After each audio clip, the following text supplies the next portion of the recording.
Welcome to one and all for our 48th session. First of all, I like to welcome a very great man, एक व्यक्ति जो बरसों से विकलांग लोगों का सहयोग का उपहार देते, who is inspired, influenced by Dr. D.R. Mehta. Our platform has a great privilege to have Dr. Mehta also, D.R. Mehta ji also on our platform. And inspired by him, we have today Prem Bhandari, जो New York में waste शहर में रह के he's taken that inspiration. Bharat में समाज सेवा करना आसान है क्योंकि हमारे पास यहाँ बहुत मदद होती है, लेकिन न्यूयॉर्क जैसे शहर में समाज सेवा बहुत ही कठिन है. मतलब it is like a very tough road you driving to drive a car. It's not easy. ताकि आप बहुत ही एक कठिन सड़क पे गाड़ी चलाना जैसा है. Whereas in India it's very easy for you to drive the system because you have a lot of help. आपको काफी मदद मिलती है. जितना अधिक उनके बारे में कहूं, प्रशंसा करूं, उतनी कम है. क्या आपने कभी सोचा है कि कोविड महामारी के दौरान अपॉर्चुनिटी भी मिल सकती है? कि इस दौरान काफी लोग सोचते हैं कि मैं कितना कैसे करूं, how do I kill my time, what do I do, but it can somebody see an opportunity. Of course समाज सेवा सब लोग करते हैं, बट कोविड के टाइम में we have a lot of more opportunities to do that. आइए सुनते हैं इस विषय पर विचार है. और इसके आज के मॉडरेटर है हार्दिक Shah, who has studied management in IIM Kozhikode. He works in Goldman Sachs. He's from Bangalore. Probably Hardik will give a insight about how, in spite of having all the help from India, we are unable to do the Samaj Seva, and somebody who is in New York has taken this on his shoulders and managed to do that. So Hardik will give a perspective about what happens in India and something which we are not able to do, and how somebody in New York is able to do. Welcome Prem Bhandari ji, Jai Jinendra, Hardik Shah, all yours. Welcome on the platform. Thank you. Thank you, Ramesh uncle. Thank you. Thanks a lot for your words. To start with, welcome Prem uncle. We are grateful to have you on this platform. To introduce our speaker today in a very short way, words are less to describe him, but he is the chairman of Jaipur Foot USA, and he has been also a very social sponsor of Indians in the United States and talking very constructively about OCI card holders. Very recently, there was news about H-1B visa getting revoked for a lot of Indians there, and he has been active in helping them out.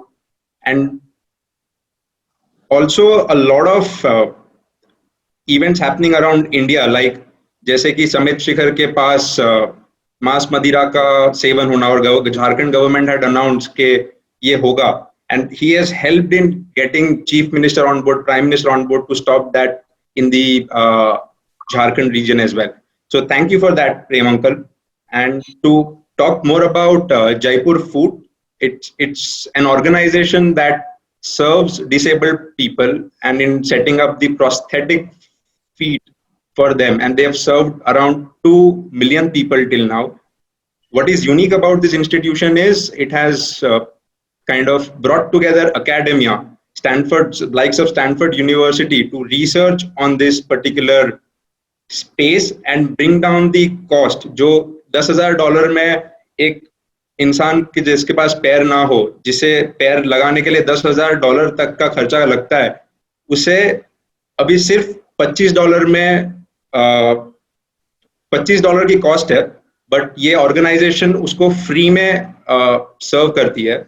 And bringing this kind of academia and corporates to put in funds in this kind of moral noble cause. It's grateful to have you, sir, and over to you to talk more about Jaipur Food. Thank you. Jai Jinendra, Namaskar. Thanks for your kind words. मैं Jaipur food का कार्यकर्ता हूँ, D.R. Mehta साहब का कार्यकर्ता हूँ. Actually D.R. Mehta साहब सन 66-67 में जब बाढ़ में कलेक्टर होते थे तो ईश्वर ने उनके साथ एक बहुत अच्छा कार्य किया. उनका एक जबरदस्त एक्सीडेंट करवा दिया.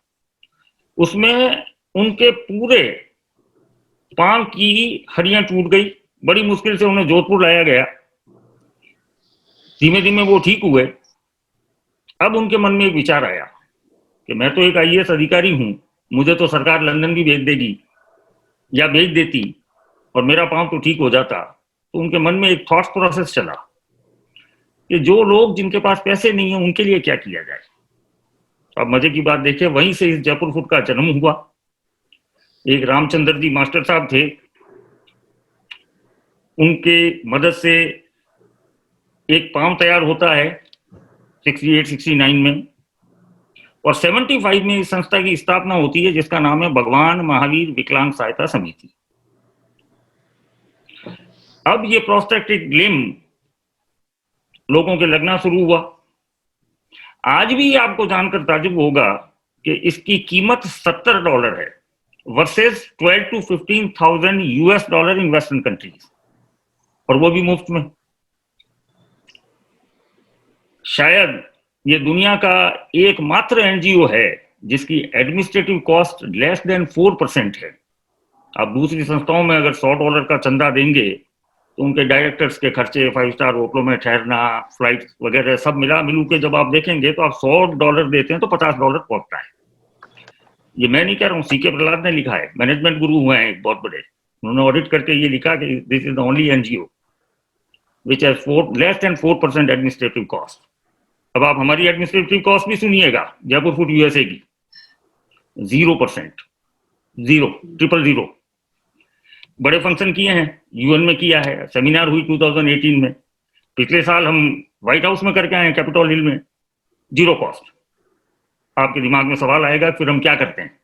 कुछ नहीं, हम संस्था के 2-4 आदमी मिलके 5 आदमी खर्चा उठा लेते हैं पूरा किसी भी बात का। लेकिन यूएस में आया हुआ $1 भगवान महावीर विकलांग सहायता समिति पहुंच रहा है। ये क्रेडिबिलिटी बनी है हमारी डीआर मेहता साहब के आदर्श एवं सिद्धांतों पे चल के। आप बात कर रहे थे वो जयपुर फूड नी की, 2009 में टाइम मैगजीन ने 50 आविष्कार जो विश्व में बताए, उसमें से जयपुर फूड नी था, जो स्टैनफोर्ड यूनिवर्सिटी के साथ तैयार हुआ। ये कोविड-19 की वजह से थोड़ा डिले हो रहा है, शीघ्र ही जयपुर हैंड आ रहा है सेंटा क्लारा कैलिफोर्निया की यूनिवर्सिटी के साथ में। और ये सारा काम हो रहा है हमारे यंग डीआर मेहता साहब के निर्देशन में, उनके मार्गदर्शन में।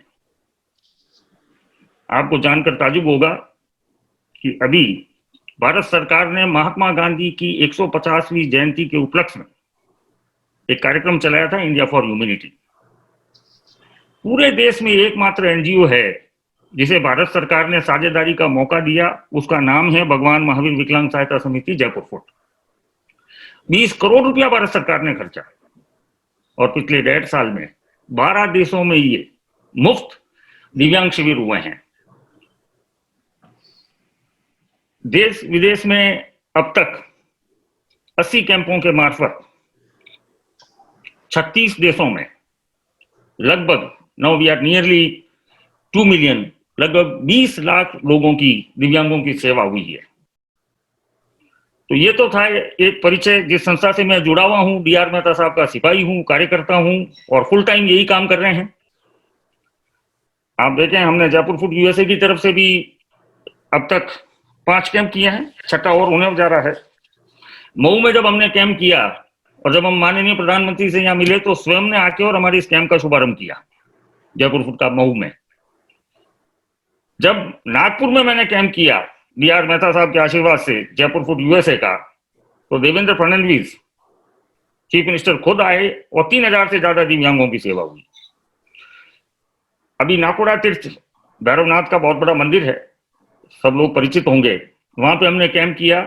हमारे एक साथी हैं कनकराजी गोलिया साहब, उन्होंने स्पॉन्सर किया था, और वहां भी करीब 3000 से ज्यादा की सेवा हुई। 2011 में कोटा में हमने एक कैंप किया था, मैंने और कनकसा ने ये कैंप करवाया। वहां तो 5000 से ज्यादा दिव्यांगों की सेवा हुई, क्योंकि वहां जो उस समय तत्कालीन मंत्री थे शांति धारीवाल साहब, उन्होंने पूरा इसमें इंटरेस्ट लिया। और देखें आप, मैं ये जरूर कहना चाहूंगा, जयपुर फूड की आप लोगों के मार्फत से मैंने बात की है, कोल्हापुर में हमने कैंप किया, अभी जमशेदपुर में किया। मैं खुद जन्म से जैनी हूं, और मैं ये मानता हूं कि जैन कोई धर्म ही नहीं है, जैन कोई धर्म नहीं है। एक मुसलमान जैन हो सकता है, आश्चर्य होगा आपको मेरी बातों से, Jain is the way of life. जिसके मन में करुणा है, दया है, जो भगवान महावीर के सिद्धांतों पे चलता है, वो जैनी है। आप देखें, अभी एक विरायतन नाम की संस्था है, उनका कार्यक्रम यहाँ इंडियन कॉन्सुलेट में हो रहा था, मैं भी कार्यकर्ता था। जब मैं वहां पहुंचा तो वहां के डिप्टी सीजी जो अभी हैं, शत्रुघ्न सिन्हा, उन्होंने मुझे कहा कि क्या आप हमारे बिहार और रांची में भी कैंप करेंगे, झारखंड में? मैंने कहा हमारे डीआर मेहता साहब तो कराची में करते हैं, लाहौर में करते हैं, ये तो हिंदुस्तान के नक्शे में है, ऊपर से ये हमारे जैन 24 तीर्थंकरों की जन्मभूमि है, काशी है ये तो जैनियों की, तो ये तो मुझे आप अच्छा मौका दे रहे हैं। तो हमने जमशेदपुर में कैंप किया। पटना कोविड-19 की वजह से थोड़ा डिले हो रहा है। तो उसी दिन मैंने ये कहा था कि ये सिन्हा है, ये तो जैनी नहीं है, ये भंडारी नहीं है, मेहता नहीं है, ये तो शत्रुघ्न सिन्हा है, इनके दिल में करुणा है। ये मुझसे कह रहे आइए मेरे राज्य में और दिव्यांगों के पांव लगाइए। तो मूल बात जो मैं कहना चाह रहा हूं कि जैन कोई धर्म नहीं है, ये तो जीने का एक तरीका है। Very very inspiring uncle. और उन तरीकों में और बातें हैं जो मैं आपको ये बता दूं, कम व्याख्यान में जाते हैं, मुझे आप अधर्मी नहीं समझे। मेरी माँ तो 70-75 साल से पानी भी नहीं पीती है सूर्यास्त के बाद में, सुबह 4 बजे से समय में सब करती है। मैं इन सब चीजों की पालना नहीं कर पा रहा हूं, पर फिर भी मैं अपने आप को जैनी मानता हूं। मैं आपको बताऊंगा क्यों जैनी मानता हूं मैं, और क्यों मैं अधर्मी हो गया था, कैसे मैं वापस लौटा। जो कहने जा रहा हूं, ये कहने के लिए बहुत बड़ी ताकत चाहिए। आप देखें, वैसे तो अपने 24 के 24 तीर्थंकर राजपूत थे, क्षत्रिय थे। आप अगर इतिहास उठा के देखेंगे तो 22वें तीर्थंकर नेमिनाथ भगवान तो भगवान श्री कृष्ण के कजिन बताए जाते हैं, महास्वामी राजा थे। तो मैं भटक गया था, मैं कॉलेज की लाइफ से स्टूडेंट लीडर था। जिन लोगों से मेरी, जहां से हम कन्वर्ट हुए हैं, या जिन लोगों हमारे तीर्थंकर, जो संगत मेरी थी, उसके अंदर मैं भी इनके साथ मांस की ग्रेवी खाने लग गया। वो बड़ी लसन वसन की बनती थी और अच्छी होती थी। कॉलेज के दिनों में अच्छे परिवार के होने के नाते खूब सारा पैसा होने की वजह से शराब की पार्टियों में जिंदगी खराब कर दी, डुबो दिया, खूब पैसा डुबोया, खूब यही एक बुरा काम जीवन में किया। देखें आप, कुछ समय के लिए ये बात चली, और माँ के दिए हुए वो संस्कार, मेरी माँ उस जमाने के अंदर 150 रुपए में बकरा ईद को, केसरिया नाथ जी का एक जोधपुर में मंदिर है, उसके बाहर बकरे को 150 रुपए में खरीद के लौंग पहनाती ताकि उसको अब वध नहीं किया जाएगा। तो वो संस्कार थे। मैं भटका कॉलेज के दिनों में, और आज आप देखें, अगर कोई ये साबित कर दे कि मैं एक बूंद शराब या एक ग्रेवी का अगर टुकड़ा ले लूं तो अमेरिका पूरा छोड़ के साधु जीवन, अभी भी साधु जीवन ही जी रहा हूं, कपड़ों का फर्क है, वो भी त्याग कर दूंगा। तो आप देखें, जो इन चीजों को, अहिंसा को फॉलो करेगा, अपरिग्रह, तो जो मैंने किया वो गलत था। और युवा पीढ़ी से कह रहा हूं कि इन चीजों में कोई फायदा है, भगवान महावीर के मार्ग पे चलें। हो सकता है आज बहुत सारे जैनी हो, बीच में कोई नॉन जैनी भी हैं, सबसे अपील कर रहा हूं, सत्य, अहिंसा, ब्रह्मचर्य, अपरिग्रह, इन चीजों को आप अपना के देखें। हालांकि हम जैनी व्याख्यान सुनते हैं, सब बातें हैं, और जहां हम अपरिग्रह का देखेंगे तो उसका मैं भी दोषी रहा हूं, अब नहीं हूं। बाकी रही सही कसर कोविड-19 ने पूरी कर दी है। ये पढ़िए बाहर खूबसूरत कारें, क्या करें, ऊपर पड़े हैं कपड़े। ये आज आप लोगों की वजह से 4th-5वीं बार ढंग के कपड़े पहने हैं, नहीं तो वही नाइट सूट में जिंदगी निकल रही है 3 महीने से। गलत तो नहीं कह रहा हूं मैं आपसे? सही सही एकदम अंकल। तो ये मैं बताना चाह रहा था। बीइंग ए जैनी, थोड़ा सब्जेक्ट हमारा चेंज हुआ है, फिर एक मूल सब्जेक्ट जो मेरा है नहीं और आप लोग चाह रहे हैं, पर उसमें मैं जरूर मैं बताऊंगा कि कोविड-19 को, आपदा को अवसर में कैसे बदला जाता है, इस पर हम चर्चा करेंगे, और निश्चित रूप से कुछ न कुछ बात निकल के आएगी। तो मैंने आपसे गुटखे की एक बात और भूल गया, कॉलेज के दिनों में रहा, बड़ा मुश्किल काम होता है इसको छोड़ना, 40 साल पुरानी आदत को मैंने छोड़ दिया, और दावे के साथ कह सकता हूं अब मुझे जीवन में ना तो कोई गुटखा खाते हुए देखेगा, ना पुरानी चीजों को, तो छोड़े हुए बहुत टाइम हो गया मुझे, छोड़ दिया इस गुटखे को। मोस्ट कैंसरस थिंग है ये जीवन के अंदर। गुटखा खाते होंगे लोग, अपने जैन भाई भी बहुत खाते होंगे, मैं भी जैन ही हूं, वहीं से सीखा था। और जब एक निर्णय लिया मैंने, अब उसमें मैं कायम हूं, नहीं कहूंगा। तो युवा पीढ़ी, खासकर युवा जैन भाई जो यहाँ हैं, तो इस तरह की आदतों से बच के रहना चाहिए। हमारा धर्म भी यही कहता है, स्वास्थ्य के लिए भी ये अच्छा है। तो ये तो रही बातें जो मेन हम किए, जैन धर्म, जयपुर फूट, कहीं से कहीं थोड़ा बीच बीच में भटका भी काफी होता इम्पोर्टेंट था था। अंकल, आपने बोला अपनी यूथ के लिए for this lifestyle advices, very very important. And ji given your background in the social entrepreneurship, Jaipur food, drawing from that, कैसे इंडिया में या फिर कहीं और, how can we help others, and what are the opportunities that you see that come out of the COVID-19?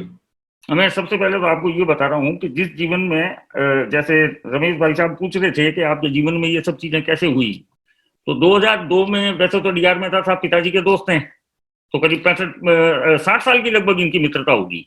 2002 में जब मिलना हुआ तो मैंने बातें सुनी, मैं प्रभावित हुआ। उसी साल अकाल पड़ा राजस्थान में, तो हम साथ गए थे बाड़मेर, जैसलमेर, और धीमे धीमे बड़ा मेरे में परिवर्तन आने लगा। और इसका श्रेय मैं डीआर मेहता साहब को ही देता हूँ। जो आदमी इतनी पार्टियां जिसकी चलती थी, जिसे ये शौक था कि गाड़ियां सबसे अच्छी से अच्छी होनी चाहिए और अच्छे से अच्छे कपड़े होने चाहिए, बाद में लगा यार ये तो सब बेकार है। एक जमाना था हम जूते की जोड़ी को ढूंढने के लिए 5th एवेन्यू में ये देखते कि यार एलिगेटर वाली होनी चाहिए, क्रोकोडाइल की होनी चाहिए। 5 से 10 हजार की जोड़ियों का शौक था सिर्फ जूतों की। और जब जयपुर फूट जाके सेंटर देखा तो समझ में आई बात कि यार हम तो जूतों को रो रहे हैं, इसके तो पाँव ही नहीं है। फिर पूछा अंकल से कितने में बनते हैं, कि $30, उसमें $25 की कीमत थी। तो छोड़ें, वो थोड़ा हटके है, पर मैं आपसे ये बताना चाह रहा हूँ, उसी समय अंकल ने मुझे कोटेशन दी थी सुकरात के शिष्य की, प्लेटो की, प्लेटो प्लूटो जो भी है। उसने एक जगह लिखा हेल्पर्स आई। तो मैं अंकल से पूछा ये हेल्पर्स आई का क्या मतलब हुआ, कि किसी की मदद करके देखो और उसके बाद जो नशा आता है उसका कोई मुकाबला नहीं। मैंने इसको जीवन में अप्लाई किया। बड़ी बड़ी महंगी से महंगी शराब की बोतलों की पार्टियां, 50-50 हजार की, लाख लाख रुपए की बोतलें अभी भी गार्बेज में पड़ी है, दे दूंगा लोगों को। तो आप देखें, जब मैंने इसको अपनाया हेल्पर्स आई, तो मुझे लगा कि इससे जो नशा होता है, ये शराब की बोतलों का तो बहुत मामूली नशा है, 4-5 घंटे का।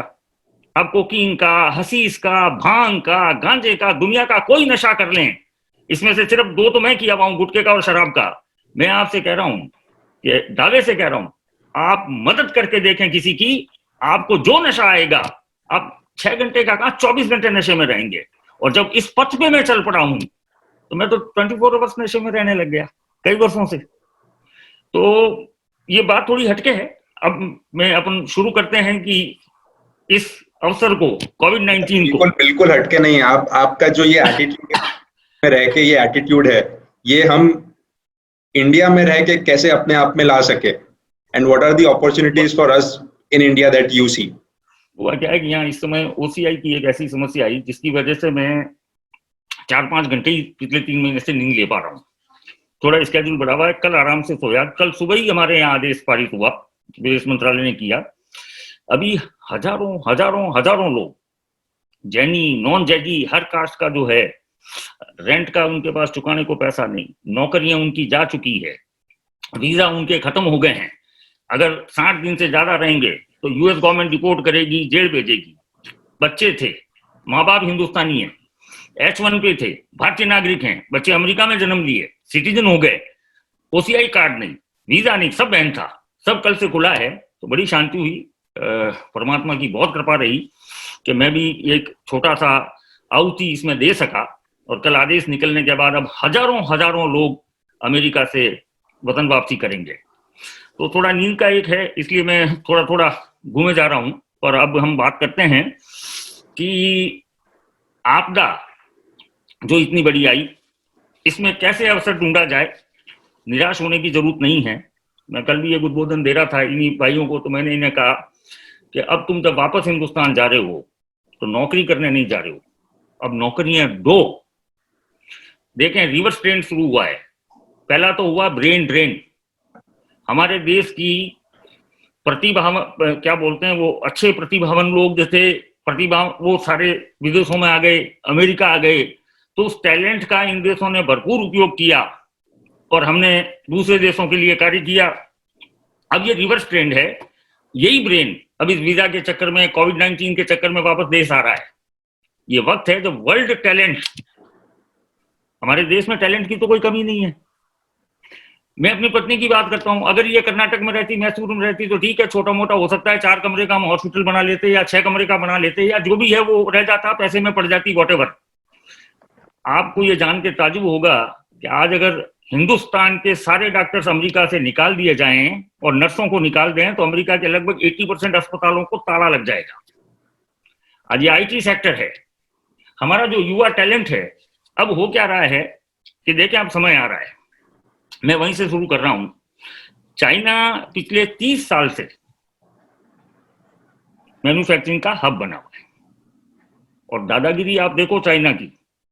अभी ऑस्ट्रेलिया के प्रधानमंत्री ने ये कहा कि कोविड-19 के लिए मुकदमा करेंगे और हम आपसे पैसा वसूलेंगे, हर्जाना लेंगे।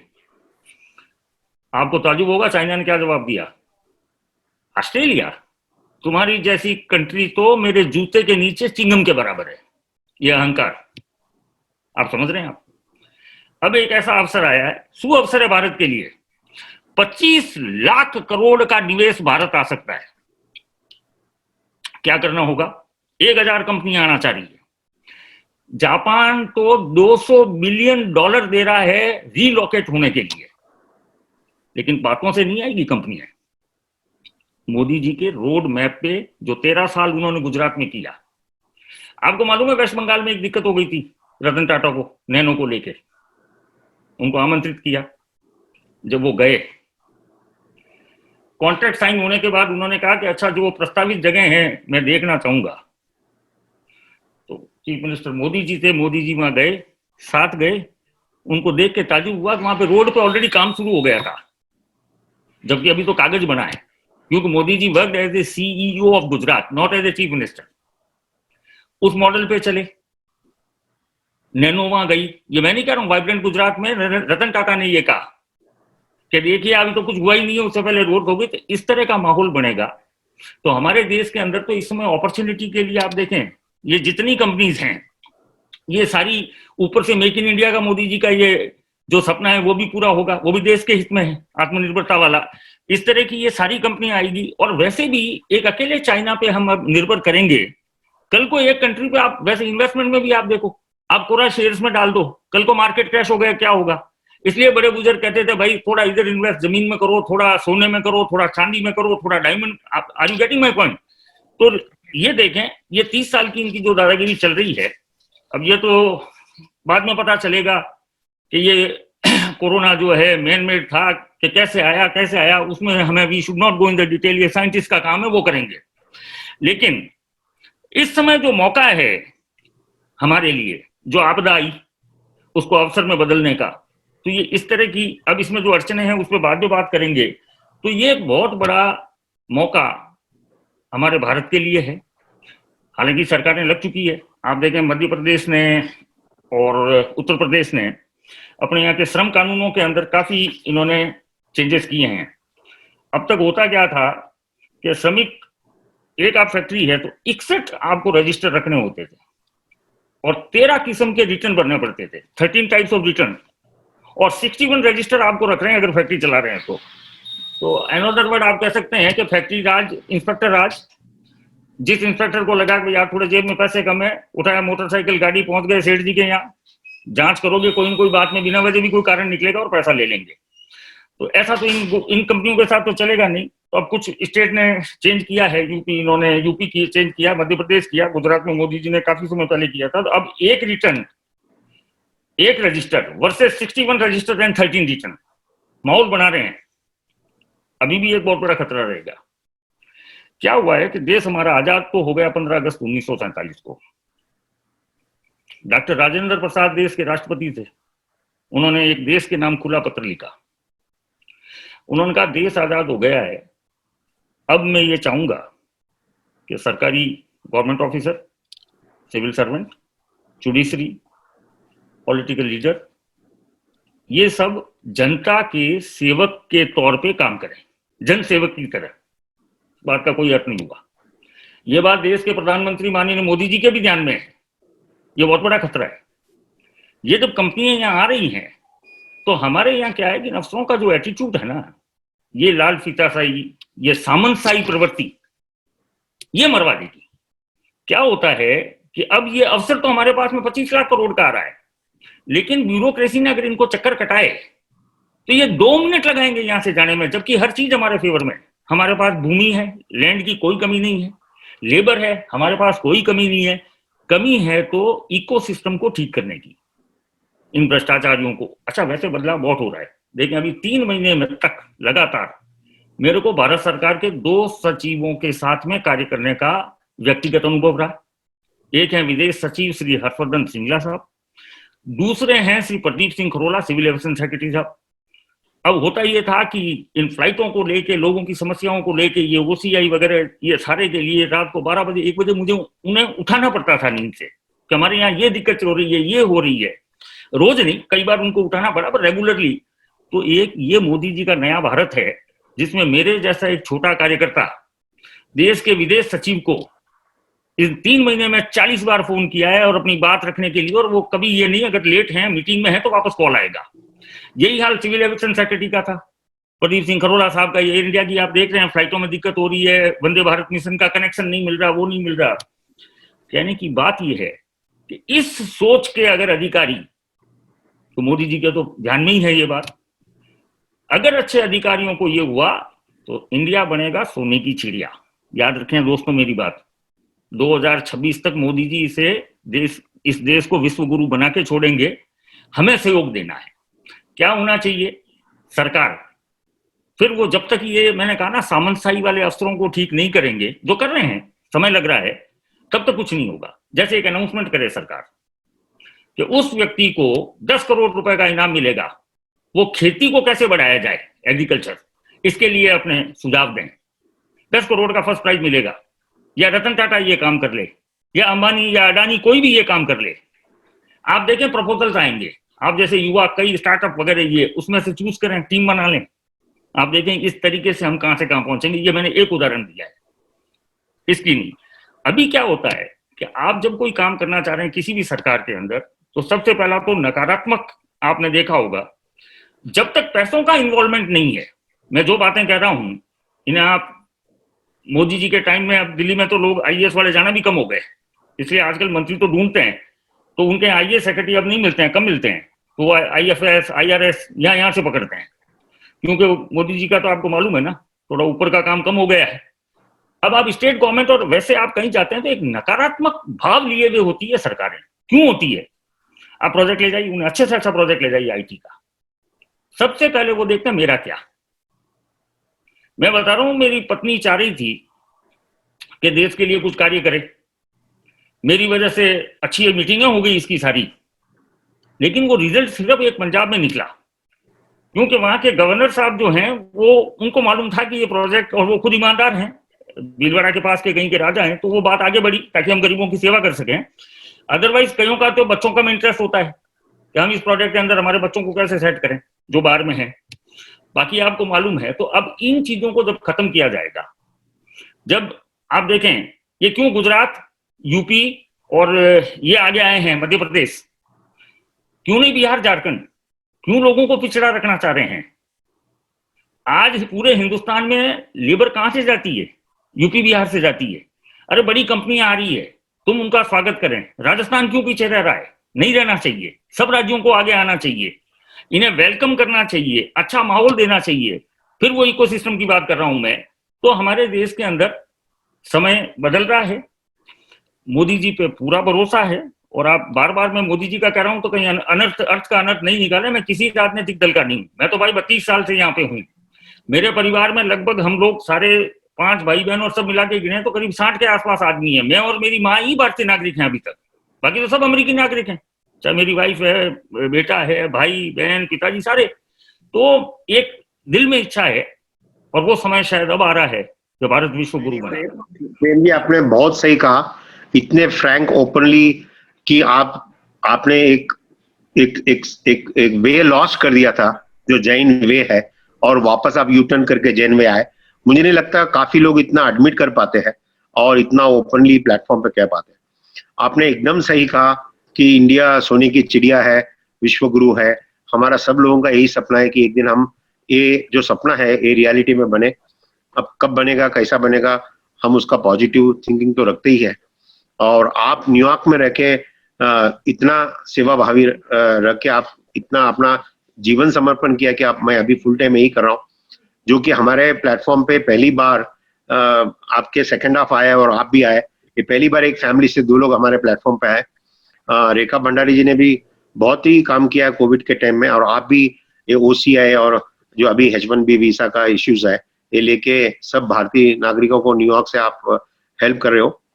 बहुत ही अच्छा आपने प्रेरणा दिया सब लोगों को कि ये इंडिया के लिए बहुत बड़ा अपॉर्चुनिटी है कि अपने को ग्रैब करना चाहिए। काफी लोग चाइना से नाराज है, कोई भी कारण से हो, सही है गलत है उसमें अपन नहीं जाएंगे। अपन तो खाली जैन लोग है, कहाँ अपॉर्चुनिटी देखते हैं तो हम जरूर इस अपॉर्चुनिटी को देखेंगे कोविड के टाइम में क्या कर सकते हैं। हार्दिक Shah, Neel bhai, do you have anything to ask Prem Bhandari ji on the Jain lens? काफी मैसेजेस आ रहे हैं लोगों को, काफी होप मिली है, इंडिया बनेगी सोने की चिड़िया, काफी मैसेजेस आ रहे हैं इधर। They are glad to listen to it, और काफी क्वेश्चंस भी आ रहे हैं आपके लिए। मैं बोल I would like to ask you questions from the audience here. So Jain धर्म के परिप्रेक्ष्य में प्रेम अंकल, आप मानवता को किस एंगल से देखोगे? यानी कि जब अनुकंपा की बात आती है, मानवता की बात आती है, जीने दो, क्या कहते हैं भगवान महावीर, जियो और जीने दो, इस मंत्र को ले लो। इसमें पूरी मानवता के लिए आपको हर काम करने की प्रेरणा भगवान महावीर के इस एक सेंटेंस में ही मिल जाएगी कि जियो और जीने दो। शुरू करो आप अपने से। वो जैनी हो ही नहीं सकता है जिसके आस पड़ोस के अंदर कोई भूखा सोए और वो घर के अंदर इमरती और घेवर मंगा के खा रहा हो। वो और कुछ भी हो सकता है पर वो जैनी नहीं हो सकता है। इस एक छोटे से सेंटेंस के अंदर भगवान महावीर ने इतनी बातें कह दी है जो वेदों और पुराणों में। वैसे मैं आपको एक बात बता दूं, हमारे आदिनाथ भगवान का इतिहास 85,000 साल पीछे जा रहा है। आप अगर देखेंगे तो वेदों से पहले आपको जैनों के ग्रंथों के अंदर अब हो क्या रहा है। कम एक तो रह कितने गए, 42 लाख के आसपास बचे हैं। सुने आप, ये जैन धर्म कौन मानता था मालूम है? एक सक्टार का नाम सुना होगा आपने। कौन था सक्टार? नंद वंश राज करता था, उसका महामंत्री था जिसे बेइज्जत करके धनानंद ने किया था। उसका एक बेटा तो वहां मंत्री बना, दूसरे ने जैन धर्म अपनाया और चला गया। आप पढ़े बिंबिसार वगैरह जो इतिहास है। तो जैन धर्म हुआ क्या है, अब आपको ये भी नहीं शायद मालूम होगा, मुगल पीरियड, इन मुगलों ने हमारे जैन धर्म के साथ बड़ा अत्याचार, बड़ा अन्याय किया। लेकिन फिर भी एक बादशाह था जिसके पास वो प्रभावित था जैन धर्म से। उसका नाम है जलालुद्दीन मोहम्मद अकबर। उसने पर्यूषण के दौरान ये बंद कर दिया था कत्ल खाना। आप में से लोगों को मालूम होगा। तो वो क्या रहा है, अब जैसे मैं बताऊं आपको, ये लालू प्रसाद यादव, समय सीकर जी की जो आपने बात करी, जिस आंदोलन से मैं भी बतौर कार्यकर्ता जुड़ा रहा, और जब मैं किसी चीज से जुड़ता हूं तो मेरी जबान भी खराब होती है। मैंने सीएम से कहा भी था कि आप करके देखिए, हम अमेरिका की पूरी सड़कों को भर देंगे। इतना दम है मेरे में ये कहने का, और आखिर में हमारी विजय हुई। इसकी जरूरत ही नहीं पड़ती। लालू प्रसाद यादव जब चीफ मिनिस्टर थे तो 1 रुपए में ये पूरी पहाड़ी हम जैनियों को दे रहे थे। कितने में? 1 रुपए में। हम श्वेतांबर और दिगंबर में ही उलझ गए। अब मेरे घर में मैं श्वेतांबर हूँ, मेरी वाइफ दिगंबर है, हमारे तो कोई फर्क ही नहीं पड़ता है। मैं पूजा करके उठता हूँ, वो पूजा करने जाती है। वो मेरे को भक्तांबर नहीं आता है, वो ऊपर भक्तांबर का पाठ करती है। आजकल कम कर पा रही है कोविड की वजह से। कहने का तात्पर्य ये है, यानी जेल सिंह जी थे, उनके पास गए सा पर्यूषण की हमारी यहाँ छुट्टी कर दो। उन्होंने कहा अच्छा बताइए 8वें दिन या कौन सा, वहीं पे श्वेतांबर और दिगंबर लड़ पड़े। अब छुट्टी है कि नहीं मुझे मालूम नहीं, पर मैं पुरानी बात कर रहा हूँ। तो हमारे अंदर देखें, आपको जियो और जीने दो पे मैंने ये बताया, तो मानवता इस सेंटेंस में पूरी मानवता समझ गई। अभी मालूम है आपको ये क्या कर रहे हैं डीआर मेहता साहब? क्यों? इनका भी तो नशा है ना लोगों के पांव लगाने। तो अभी हमारे सेंटर वेंटर ढीले चल रहे हैं, विदेशों में हमारा काम नहीं हो रहा है, तो नया काम पकड़ लिया। 6.5 लाख पैकेट कोविड के दौरान डीआर मेहता साहब के नेतृत्व में एक सतीश मेहता हैं। सतीश मेहता साहब पूर्व एम्बेसडर हैं कुवैत से, और मुफ्तराजी मुनोज साहब का नाम सुना होगा, पारस कुआर साहब, इस तरह के 4-5 लोगों ने पैसे दिए, और जयपुर फूड भी उसमें इन्वॉल्व कर रहा है पैसे, और 6.5 लाख तो आप समझे पैकेट्स बांट दिए। ये प्रवासियों की 16 ट्रेनें जा रही है, तो रेल मंत्रालय ने तो जितना देना था उतना दिया। उनको 2 सातू, पुराने जमाने में जब ट्रेवल में जाते तो सातू खाते थे, मुझे तो खाए हुए बरस हो गए हैं, वो पानी की बोतलें देके, और ये हो रहा है, ये हो गई मानव सेवा। सो ये क्या जयपुर फूड की ओर से करने में आया? जैसे आपने अभी कहा कि ये कोविड-19 के टाइम पे आपने करीबन 650 ये भगवान महावीर विकलांग सहायता समिति भी एक हिस्सेदार है। Okay okay. जयपुर हाँ, में। जैसे कि हाँ हाँ के बोलिए मार्बल, बोलिए। एक मार्बल वाले हैं राजस्थान में, ये हाँ 4-5 हाँ। लोगों ने दिए हैं। आप जहां तक हमारी यूएस की संस्था की बात कर रहे हैं, तो अब आप चाह रहे हैं तो मैं बता दें, जैसे व्यक्तिगत तौर पे भी करीबन 36,000 पैकेट मेरा छोटा सा कंट्रीब्यूशन मेरे परिवार का, हमने वहां जोधपुर शहर से कुछ ये किए। हमें देख देख के पहले बेटे को लगता था ये पापा क्यों टाइम खराब कर रहे हैं, ये कर रहे हैं। एक दिन मुझे पूछा, ये अभी 2 महीने पुरानी बात है, कि मैं पापा पहले भी देखता था, ये क्या करना चाहिए। मैंने कहा एक काम कर, कहीं जा और जहां जरूरतमंद है इनको पिज्जा दे दे, कुछ दे दे।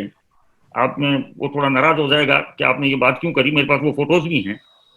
पिछले 3 महीने से यहाँ अस्पताल में 3-4 दोस्त इकट्ठे हो गए और इन बुजुर्गों को, जो हिंदुस्तानी नहीं है, और ले जा के और वहां पिज्जे बांट रहा है। अब मैंने कहा कैसा लग रहा है, कि पापा मजा आता है, बस ये एग्जाम खत्म हो जाए फिर यही काम करूंगा। समझ गए आप, ये है जियो और जीने दो। बिल्कुल बिल्कुल, यानी कह सकते हैं कि हमारे आचरण को देख के हमारी आगे वाली पीढ़ी भी ये सब चीजों से सीखती है, और हमें बिल्कुल ये मानवता के आचार हमारे जीवन में अपनाना ही चाहिए। सो जैसे कि आपने कहा कि अराउंड 650 लाख, नहीं सॉरी 650,000, बराबर? हाँ, 6.5 लाख पैकेट। हाँ, 6.5 लाख पैकेट आपने ये कोविड-19 के ड्यूरिंग। डीआर मेहता साहब और उनके नेतृत्व में ये काम चल रहा है जयपुर के अंदर। ये जैन बहुत ही, रसोई, इसका नाम है जैन रसोई। जैन रसोईया, ये बहुत ही सराहनीय कार्य खिला है। रहे हैं, कुत्तों को खिला रहे हैं, जानवरों को खिला रहे हैं। हाँ हाँ, यानी मनुष्यों के साथ साथ जानवरों का भी बहुत ध्यान रखा गया है। ये बहुत ही एक्चुअली सराहनीय कार्य है। एक प्रश्न और करना चाहूंगा कि जैसे अगर ऐसे सामाजिक कार्य करने हो या हमारे धर्म के जो प्रिंसिपल्स है उसको प्रचार करना हो, तो क्या आपका मानना है कि जैनों को पॉलिटिक्स में जाना चाहिए? क्या जैनों को पॉलिटिक्स के अंदर रहना चाहिए अच्छे हुद्दों के ऊपर? और अगर वो हुद्दों के ऊपर, एक और प्रश्न, अगर जैन उस हुद्दों के ऊपर है तो उनको कैसा एटीट्यूड रखना चाहिए? क्या उस हुद्दों में कोई जैन है, उनके एटीट्यूड के अंदर हमें कुछ डिफरेंस देखने मिलता है? यार इट्स अ फैंटास्टिक क्वेश्चन। लग रहा है यू रीड माय माइंड। आप ज्योतिष तो नहीं देख रहे हैं? जैन शास्त्रों में बड़ा, ज्योतिष में भी बड़ा विवरण है, बड़ा बड़ा ज्ञान है उसमें। नहीं नहीं, ऐसा है, जैन संगठित हो ही नहीं सकता है, तब तो 42 लाख है ना। अब मैं बताता हूं कारण। एक जीतो नाम की संस्था अच्छा काम कर रही है, खूब सिविल सर्वेंट नए तैयार हो रहे हैं, ऐसी जानकारी मुझे डीआर मेहता साहब ने भी दी और मुझे अच्छा लगा, अच्छा काम हो रहा है। आप क्या सोच रहे हैं, आज देश के अंदर अच्छे अच्छे पदों पर हमारे जैन भाई, एक तो हमें इससे निकलना पड़ेगा, श्वेतांबर, दिगंबर, तेरापंथ, स्थानकवासी। जैन का मतलब जैन है, वी ऑल आर जैन। हम सब, पारसनाथ भगवान, महावीर स्वामी भगवान, ऋषभनाथ, सबको नेमिनाथ भगवान, आप समझ गए। उससे एक तो यूनिटी बनेगी, ताकत बनेगी। दूसरा क्या होता है कि हम एक दूसरे की मदद करना नहीं चाहते। हम मराठा के व्याख्यान में जब जाते हैं और अगर मैरिजेबल 2 घर में बेटियां या बेटे हैं तो वहां बोली लेने में हमारी ज्यादा दिलचस्पी रहती है कि हम ये शो कर सकें कि महावीर जी की बोली, मैंने महावीर जी की बोली 51 लाख में ली या वॉटएवर जो भी है। हम जब तक एक नहीं होंगे, आज आप अफसरों की बात कर रहे हैं, ये तो नई पीढ़ी आ रही है, जीतो के लोग तो अब ये बैचेस निकल रहे हैं, इससे पहले भी जैन अच्छे अच्छे उच्च पदों पर रहे हैं, तो हमारा सपोर्ट सिस्टम नहीं है। क्यों नहीं है? हम यूनाइटेड नहीं है। एक एक डर का ये मामला रहता है। आज मैं बड़ा अफसर हूं और मुझसे आप अप्रोच कर रहे हैं, तो एक तो हमारे अंदर क्या है कि थोड़ा सा, क्योंकि थोड़ा कन्वर्सन है ना, तो वो ईगो यूं भरा भराया है कि आपने रात को 12 बजे कैसे फोन कर दिया, आप सुबह आके ऑफिस में मिलिए। तो वो भावना जो एक होनी चाहिए, अच्छे अफसर भी हैं, मैं अरुण बोत्रा साहब का नाम लेना चाहूंगा, आप लोग गूगल करिएगा, आईपीएस हैं, उड़ीसा में आईजी हैं, लोगों की बहुत मदद कर रहे हैं, जानता हूं व्यक्तिगत तौर पे, दवाइयों से लेके खूब मदद करते हैं। एक राजेश या Rajendra Kothari additional commissioner excise है मुंबई के अंदर, तो मैंने सुझाव दिया, शायद इन लोगों ने भी एक ग्रुप बना लिया है, तो एक तो इनका सब ग्रुप बना हुआ है। ग्रुप बनाने से कोई एकता नहीं, उसमें तो आप मजाक में भेजें, इंफॉर्मेशन भेजें, नहीं, हम सब एक हैं, एक दूसरे के लिए रात को काम आए। मैं आपको कह रहा हूं, आप रात को 2 बजे मेरा नंबर लगा के देखिए, अगर मैं डीप स्लीप में नहीं हूं तो मेरा कॉल वापस आएगा, और जो मदद कर सकूंगा हिंदुस्तान के किसी भी कोने में मैं तैयार रहूंगा। तो वो भावना जगी नहीं है हमारे जैनिज्म में। लीडर्स भी हमारे ऐसे ही हुए हैं, उनमें भी दम नहीं है, और लीडर में दम नहीं है उसके लिए जिम्मेदार लीडर नहीं है, हम लोग जिम्मेदार हैं। आप देखें, अगर ये जैन, माहेश्वरी और अग्रवाल, अगर ये 3 कौम एक हो जाए, मेरा दावा है सबसे ज्यादा गालियां कौन खाता है? इन अफसरों की, इन नेताओं की। सबसे ज्यादा इनकी सेवा कौन करता है? हमारा समाज, जैन, अग्रवाल, माहेश्वरी। इनको गाड़ियां चाहिए तो हमें देनी होती है, इनके घर में शादियां हैं तो इनके सोने चांदी के जो पैसे आ जाए, भगवान के नाम का है, फाइल फंसी हुई है तो पैसे तो भूल जाओ, रोकड़ और नहीं मांग लें आपसे। समझ रहे हैं आप? ऊपर से बनिए की गाड़ी हम खाते हैं, क्योंकि हमारे में दम नहीं है। हमारे में दम नहीं है, हमारे नेताओं में दम नहीं है, हमारे अफसर यूनाइटेड नहीं है, उनमें दम नहीं है, क्योंकि हम उनका साथ नहीं दे रहे हैं। आप दूसरी जातियों का हाल देखिए साहब, आप हाथ लगा के देख लें, उन पे भीड़ इकट्ठी हो जाएगी। आप 5 जैनियों को इकट्ठा करके दिखें। मैं समस्तीकर जी वाले पूरे आंदोलन में मैंने देखा, अच्छी बात हुई थी दिल्ली के अंदर जब हजारों लोग बाहर निकले थे। जैन का मतलब है, हमने क्या भगवान महावीर की उन सब बातों को अपना लिया जो हमें सूट कर रही है। अहिंसा, सत्य का दूर दूर तक नहीं है। मैं भी झूठ बोलता था, मैं आपको बता रहा हूं, मैं 10-12 साल हो गए। मुश्किल से कोई एक आधा अगर झूठ कोई वाइफ से छुपा लेता हूं ना, फिर भी मिच्छामी दोग्रम करके बोल देता हूं, और अच्छा हुआ ये मुंह से वर्ड निकला। बस एक आदत बना रखी है, 1 साल होगा, संवत्सरी होगी, रमेश भाई केम छो, मिच्छामी दोग्रम, साल भर कोई गलती हुई, अब कोई लेना नहीं, कोई देना नहीं, मैंने बोला, इन्होंने वापस बोल लिया, बात खत्म, अगले दिन से फिर शुरू। समझ रहे हैं आप? तो जब तक हम इन्हें अपनाएंगे नहीं जीवन में, तो अच्छा प्रश्न है, समय बदलेगा। हमें हमारे इन ग्रुप्स, ये जीतो अच्छा काम कर रहा है, और खूब सारे अधिकारी आए। तो जैसे आपने ये जीतो वगैरह संस्था का नाम भी लिया है, तो अभी देखने मिलता है कि आजकल का जो यूथ है, आजकल के जो यंगस्टर्स हैं, उनका एटीट्यूड ये सब चीजों में काफी चेंज हुआ दिखता है, और काफी लोग ये सब चीजों में इंटरेस्ट भी ले रहे हैं। देखें, इंटरेस्ट लेंगे, ये जिम्मेदारी हमारी है। जैसे मेरे बेटे को लग रहा था कि पापा क्या टाइम खराब कर रहे हैं, 1-2 बार मुझे कहा, क्या पापा सुबह से शाम तक आपका ये ओसीआई क्या है? ओसीआई। मैंने कहा बेटा तेरे को तो कोई आराम से है ना, बाहर तेरे मर्सिडीज गाड़ी पड़ी है, पढ़ाई के लिए है, पैसे की दिक्कत नहीं है, ये नहीं है, या लोगों को खाने को नहीं मिल रहा है, या अपार्टमेंट के पैसे नहीं है, मेडिकल इंश्योरेंस से खत्म हो गई है, दवाई लेने जाओगे 7 दिन की एंटीबायोटिक्स $200 ले लेगा आपसे बाहर। आपको मालूम है ये बातें यहाँ पे यूएस की? तो इसको लगा, तो कहा अरे ये तो बहुत अच्छा काम है, आई वॉन्ट टू डू। मैं कहा okay, you decide, I want to go to hospital. तो 2 दोस्तों को इकट्ठे किए, मुझसे पैसे नहीं मांगे, जो भी पैसे तो अब हमारे ही होंगे, अभी तो कमाता भी नहीं है, 4 महीने बाद शुरू होगा, तो इकट्ठे किए, और ये इसने रोड डिलीवरी का काम किया है। I would like to share not on this platform, but मैं कोई फोटो चाहेगा तो मैं भेजूंगा, कैसे ये 3 लोग जगह जगह हॉस्पिटलों में जाते हैं और गोरों को दे रहे हैं। मुझे पूछा कि पापा ये शुड बी इंडियन। मैं कहा ये शुड बी इंडियन। अरे मदद हमारे भगवान महावीर स्वामी ने ये थोड़ी कहा सिर्फ जैन भाई की करना, अरे सबकी करो भाई, जो जरूरतमंद है उसे जियो और जीने दो, सबकी मदद करो। एम आई राइट और रॉन्ग? एग्जैक्टली। और ऐसा भी लग रहा है कि आपने, जैसे हमने ये टाइटल दिया है कोविड-19 अपॉर्चुनिटीज, तो कहीं ना कहीं ये कोविड के समय जो लॉकडाउन हुआ है, और जिस तरह लोग घर में भी हैं और उनको थोड़ा समय भी मिल रहा है, तो वो खुद चिंतन भी कर रहे हैं, खुद के ये आध्यात्मिक परिप्रेक्ष्य से भी लोगों की थोड़ी अवेयरनेस ज्यादा बढ़ी है। ऐसा कुछ लग रहा है कि थोड़े आध्यात्मिक भी हो रहे हैं और सामाजिक एंगल भी उनका थोड़ा ओपन हो रहा है। ऐसा है साहब, बहुत अच्छी बात कहने जा रहा हूं। भगवान श्री राम के बाद में लव कुश थे, उनके बाद की 5 पीढ़ियों के आप नाम बता दें, और मुझे ये बता दें कि अयोध्या की वो बेशुमार संपत्ति, वो हीरे पन्ने जवाहरात, वो कहाँ है, किसके पास हैं, जानकारी बता दीजिएगा। नंबर 2, हिंदुस्तान का बादशाह था बहादुर शाह जफर, उसका पड़पोता खुद का जामा मस्जिद की सीढ़ियों पे भीख मांग रहा है, बहादुर शाह जफर का। ये फोन देख रहे हैं आप? जब कभी आप में से कोई चाहे व्हाट्सएप पे, तो मैं इसमें से शेयर्स दे सकता हूं। मेरे ग्रेट ग्रैंडफादर ने 1890 से 1920 के बीच में 5000 रुपए के शेयर्स मेरे इस फोन में हैं। उनकी कीमत 10 रुपए भी नहीं आएगी। मुझे मालूम नहीं है रद्दी का क्या भाव चल रहा है। ये सारे शेयर्स मेरे पोजीशन में है न्यूयॉर्क में। कहने का तात्पर्य ये है कि हम जरूरत से ज्यादा उल्टे काम भी इसलिए कर लेते हैं कि बेटे के भविष्य के लिए कुछ पैसा छोड़ दें, जमीनें छोड़ दें। मैं कह रहा हूं कि इसमें पड़े हैं ये 5000 रुपए के शेयर। मैं जोधपुर से आता हूं, वहां एक शास्त्री नगर नाम की कॉलोनी है।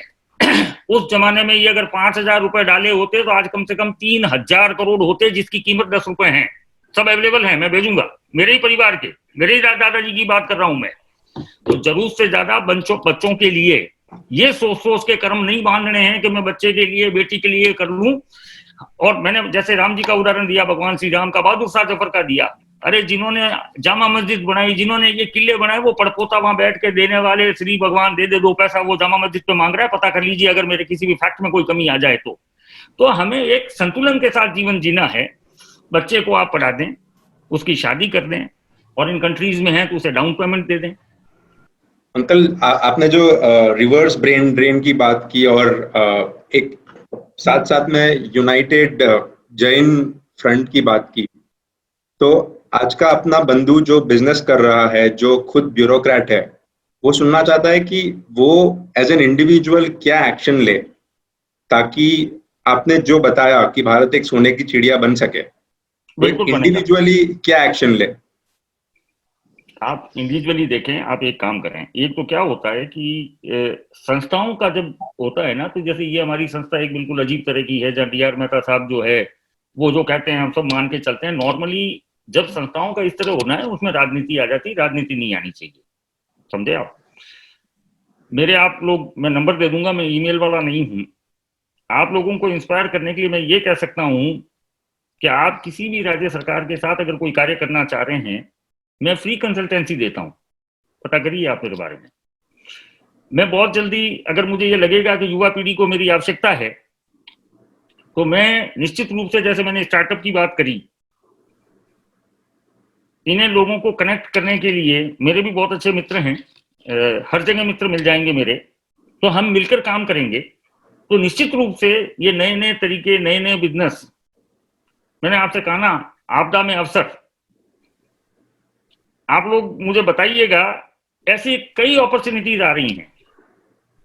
ये थोड़ा सा समय की बात है, मैं आपसे कह रहा हूं ना कि जब 1000 कंपनियां यहाँ आ रही है, तो इसमें तो फूड प्रोसेसिंग से लेके और टेक्सटाइल से लेके गारमेंट से लेके और हालात बदलेंगे।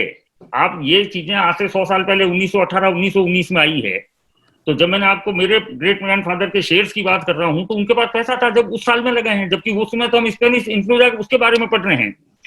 इसके अलावा भी मैं बात करूंगा, जैसे मैं जहाँ अमेरिका यहाँ आए और हम सब लोग जो आए हैं, तो मेरे बहनोई है के मेहता साहब, होटेलियर हैं।